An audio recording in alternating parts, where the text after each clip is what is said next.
Hi again. This story I'm going to call the Fairfax Visitor.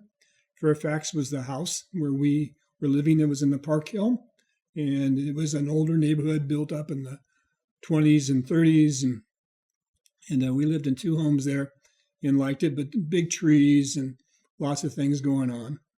Um, and our block was just off the 17th Avenue, which was a good picturesque view. And there was a small little shopping center, which I never even walked into, that was just down the end of our block, just a little one.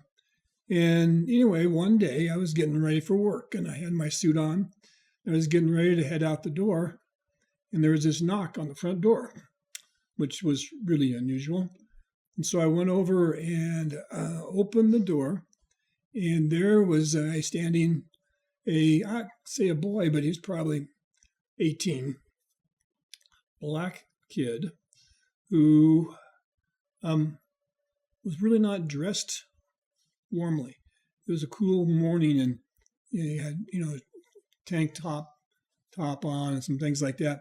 So it was just a little bit suspicious, but he said that he had been with a friend in a party and had left, and the friend left, and he didn't have any way home, and he needed to call a cab, and could he do that? And I, interestingly enough, said, well, I'll tell you what, you give me the number or the address of where you're going, and I'll call the cab for you. And he said, okay. And I said, if you want to sit there on the front step, that's fine. But I didn't want him going in the house where, MJ was, and potentially, I think, maybe the kids at that point. And so anyway, I go out worried about him.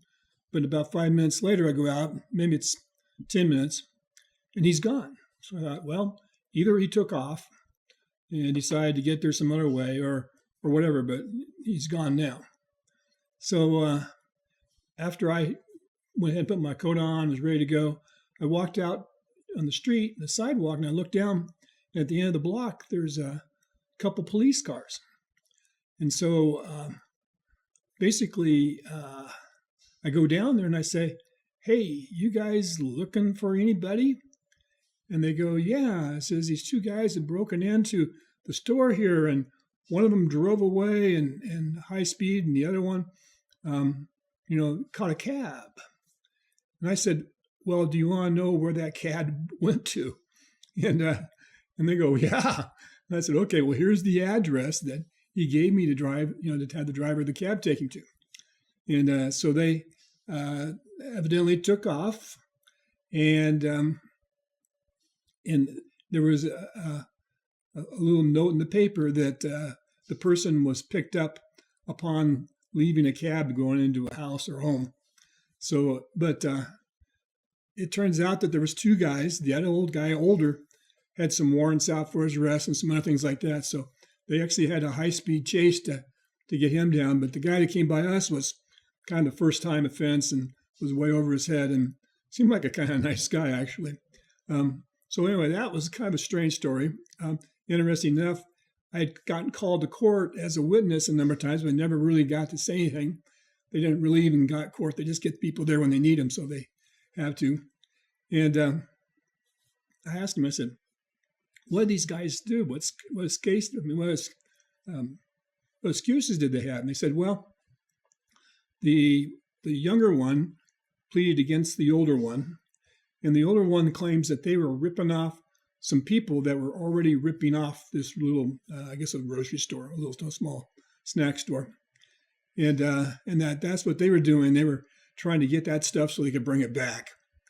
And I talked to the district attorney, and I said, come on, I bet you hear some really good stories. And he says, yeah. And he says, one of the best ones is that we got this call and got a guy that was, that he claimed that he was on the sidewalk waiting for a bus at a bus stop. And somehow the bus came by and knocked him through the front window of a gas station. And he was he was looking through the cash register to try to find a quarter to call the owner and tell him that his front window was broken. He says, what he didn't tell you is that the bus stop's like 20 feet from where the gas station is. And those bars, that our window he got blown through actually has steel bars that are 6 feet high. that go across the window and yada yada yada yada. So it was kind of a fun time, even though I kind of wondered if somebody would come back and trash the house or do something else, but it turned out fine.